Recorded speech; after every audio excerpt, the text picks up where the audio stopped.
Dr. Narayana Group of Institutions and iCreate Degree College 100% placement. మీ భవిష్యత్తుకి మాది భరోసా.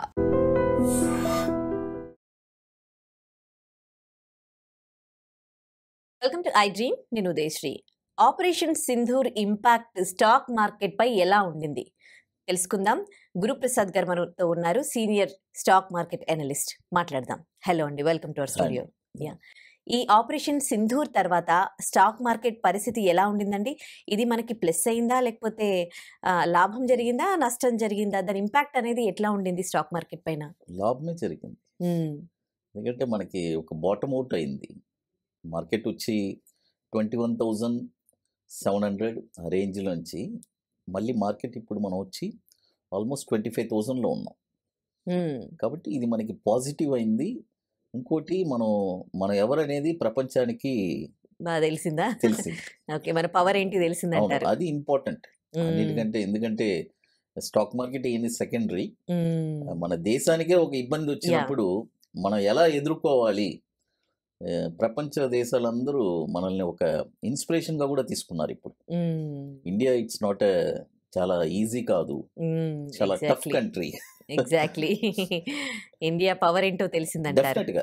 ఎందుకంటే అది విత్ ఇన్ స్పాన్ ఆఫ్ ఒక హాఫ్ అన్ అవర్ 1 అవర్ నైట్లో ఓవర్ నైట్లో వెళ్ళి అది ఎవరు ఊహించలేదు. ఎగ్జాక్ట్లీ. ఎందుకంటే అసలు మన రియాక్షన్ అనేది ఇమీడియట్ గా ఇండియా రియాక్షన్ ఈ రేంజ్ లో ఉంటుంది. గతంలో చాలా తక్కువ సందర్భాలు, అంటే మోడీ గవర్నమెంట్ వచ్చాక ఇలాంటివి జరిగాయి, బట్ ఆ టైంలో ఎక్స్పెక్ట్ చేయలేదు.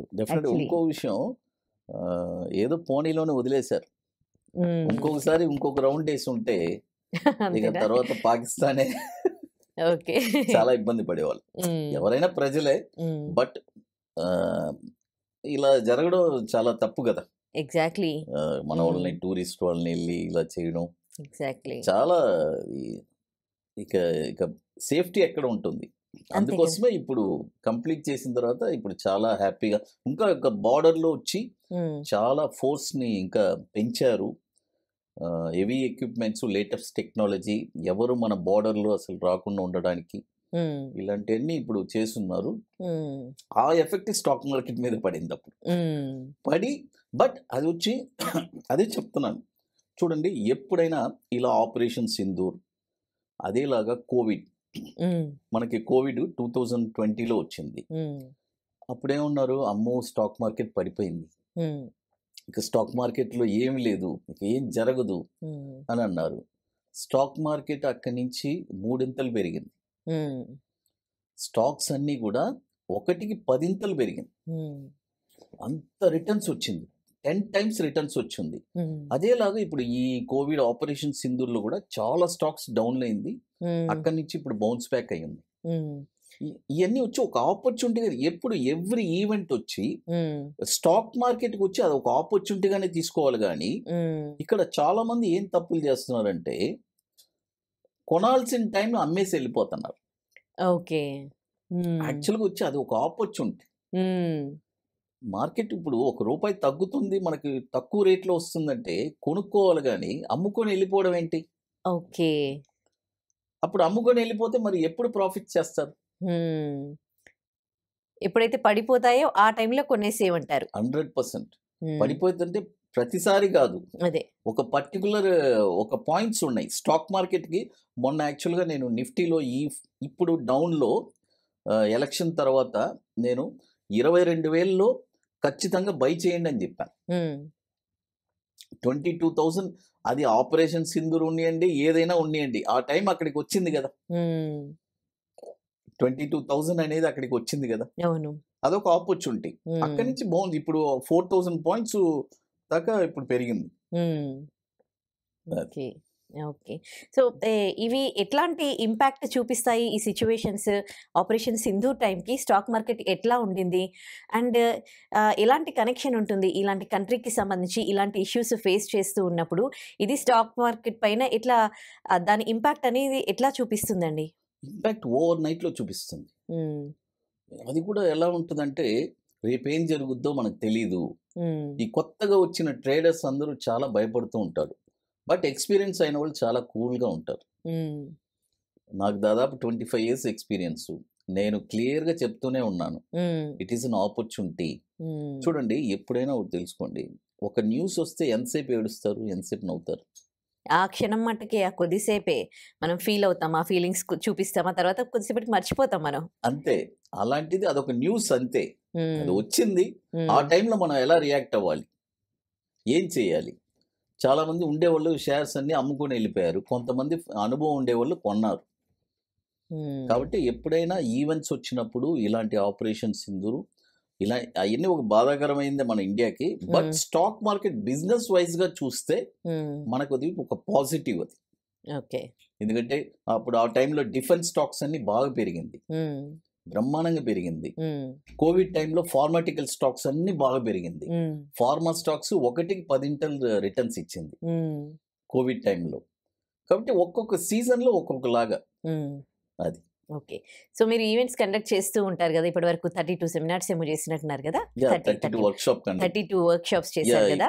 ఇప్పుడు నెక్స్ట్ ఇక్కడ చేస్తున్నారు ఏంటి? ఇప్పుడు నెక్స్ట్ హైదరాబాద్ లో ఇప్పుడు ఐటీసీ కోయిన్, ఎప్పుడు మనం ఐటీసీ కోయినూరులోనే జరుపుతాము. ఓకే. చెన్నైలో కూడా ఐటీసీలోనే 31st వర్క్ షాప్, అది సీట్స్ అయిపోయినాయి. సెప్టెంబర్ 27, 28 ఉంది ఐటీసీ కోయినూరులో. అది బుకింగ్స్ క్లోజ్డ్. ఇప్పుడు చెన్నైలో అనౌన్స్మెంట్ చేస్తున్నాను 32nd work shop, November 22 and 23. అది లిమిటెడ్, మన రెగ్యులర్ గా మనం జరిపేదే, అది అందరికి తెలుసు. Right. Thank you so much for your valuable suggestions to us అండి. Thank you. ఈ ఆపరేషన్ సింధూర్ తర్వాత స్టాక్ మార్కెట్ పరిస్థితి ఎలా ఉండిందండి? ఇది మనకి ప్లస్ అయిందా, లేకపోతే లాభం జరిగిందా, నష్టం జరిగిందా? దాని ఇంపాక్ట్ అనేది ఎట్లా ఉండింది స్టాక్ మార్కెట్ పైన? లాభమే జరిగింది. ఎందుకంటే మనకి ఒక బాటమ్ అవుట్ అయింది. మార్కెట్ వచ్చి 21,700 రేంజ్ నుంచి మళ్ళీ మార్కెట్ ఇప్పుడు మనం వచ్చి ఆల్మోస్ట్ 25,000లో ఉన్నాం. కాబట్టి ఇది మనకి పాజిటివ్ అయింది. ఇంకోటి, మనం ఎవరనేది ప్రపంచానికి బాగా తెలిసిందా? తెలిసింది. ఓకే, మన పవర్ ఏంటి తెలిసిందంటారు. అది ఇంపార్టెంట్ అన్నిటికంటే. ఎందుకంటే స్టాక్ మార్కెట్ ఏంది సెకండరీ. మన దేశానికే ఒక ఇబ్బంది వచ్చినప్పుడు మనం ఎలా ఎదుర్కోవాలి, ప్రపంచ దేశాలందరూ మనల్ని ఒక ఇన్స్పిరేషన్ గా కూడా తీసుకున్నారు. ఇప్పుడు ఇండియా ఇట్స్ నాట్ చాలా ఈజీ కాదు, చాలా tough country. Exactly. India power ఏంటో తెలిసిందంటారు. ఎందుకంటే అది విత్ ఇన్ స్పాన్ ఆఫ్ ఒక half an hour 1 hour night లో, ఓవర్ నైట్ లో వెళ్ళి, అది కూడా అది ఎవరు ఊహించలేదు. ఎగ్జాక్ట్లీ. ఎందుకంటే అసలు మన రియాక్షన్ అనేది ఇమీడియట్ గా ఇండియా రియాక్షన్ ఈ రేంజ్ లో ఉంటుంది. గతంలో చాలా తక్కువ సందర్భాలు, అంటే మోడీ గవర్నమెంట్ వచ్చాక ఇలాంటివి జరిగాయి, బట్ ఆ టైంలో ఎక్స్పెక్ట్ చేయలేదు. ఇంకో విషయం, ఏదో పోనీలోనే వదిలేశారు. ఇంకొకసారి ఇంకొక రౌండ్ వేసి ఉంటే ఇక తర్వాత పాకిస్తానే చాలా ఇబ్బంది పడేవాళ్ళు. ఎవరైనా ప్రజలే, బట్ ఇలా జరగడం చాలా తప్పు కదా. ఎగ్జాక్ట్లీ. మన వాళ్ళని, టూరిస్ట్ వాళ్ళని వెళ్ళి ఇలా చేయడం ఎగ్జాక్ట్లీ చాలా, ఇక సేఫ్టీ ఎక్కడ ఉంటుంది. అందుకోసమే ఇప్పుడు కంప్లీట్ చేసిన తర్వాత ఇప్పుడు చాలా హ్యాపీగా, ఇంకా ఒక బార్డర్ లో వచ్చి చాలా ఫోర్స్ ని ఇంకా పెంచారు. హెవీ ఎక్విప్మెంట్స్, లేటెస్ట్ టెక్నాలజీ, ఎవరు మన బార్డర్ లో అసలు రాకుండా ఉండడానికి ఇలాంటివన్నీ ఇప్పుడు చేస్తున్నారు. ఆ ఎఫెక్ట్ స్టాక్ మార్కెట్ మీద పడింది అప్పుడు పడి. బట్ అది వచ్చి అదే చెప్తున్నాను, చూడండి, ఎప్పుడైనా ఇలా ఆపరేషన్ సింధూర్, అదేలాగా కోవిడ్, మనకి కోవిడ్ 2020లో వచ్చింది. అప్పుడేమన్నారు, అమ్మో స్టాక్ మార్కెట్ పడిపోయింది, ఇక స్టాక్ మార్కెట్లో ఏమి లేదు, ఇక ఏం జరగదు అని అన్నారు. స్టాక్ మార్కెట్ అక్కడి నుంచి 3 పెరిగింది. స్టాక్స్ అన్నీ కూడా 1కి 10 పెరిగింది. అంత రిటర్న్స్ వచ్చింది, 10 times రిటర్న్స్ వచ్చింది. అదేలాగా ఇప్పుడు ఈ కోవిడ్ ఆపరేషన్ సింధూర్లో కూడా చాలా స్టాక్స్ డౌన్ అయింది, అక్కడి నుంచి ఇప్పుడు బౌన్స్ బ్యాక్ అయ్యింది. ఇవన్నీ వచ్చి ఒక ఆపర్చునిటీ. ఎప్పుడు ఎవ్రీ ఈవెంట్ వచ్చి స్టాక్ మార్కెట్కి వచ్చి అది ఒక ఆపర్చునిటీగానే తీసుకోవాలి. కానీ ఇక్కడ చాలా మంది ఏం తప్పులు చేస్తున్నారంటే, కొనాల్సిన టైంలో అమ్మేసి వెళ్ళిపోతున్నారు. ఓకే. యాక్చువల్గా వచ్చి అది ఒక ఆపర్చునిటీ. మార్కెట్ ఇప్పుడు ₹1 తగ్గుతుంది, మనకి తక్కువ రేట్లో వస్తుందంటే కొనుక్కోవాలి, కానీ అమ్ముకొని వెళ్ళిపోవడం ఏంటి? ఓకే. అప్పుడు అమ్ముకొని వెళ్ళిపోతే మరి ఎప్పుడు ప్రాఫిట్ చేస్తారు? ఎప్పుడైతే పడిపోతాయో ఆ టైంలో కొనేసేయమంటారు. 100% పడిపోతుంటే ప్రతిసారి కాదు, అదే ఒక పర్టికులర్ ఒక పాయింట్స్ ఉన్నాయి స్టాక్ మార్కెట్కి. మొన్న యాక్చువల్గా నేను నిఫ్టీలో ఇప్పుడు డౌన్లో ఎలక్షన్ తర్వాత నేను 22,000లో ఖచ్చితంగా బై చేయండి అని చెప్పాను. 22,000 అది ఆపరేషన్ సింధూర్ ఉన్నాయండి, ఏదైనా ఉన్నాయండి, ఆ టైం అక్కడికి వచ్చింది కదా.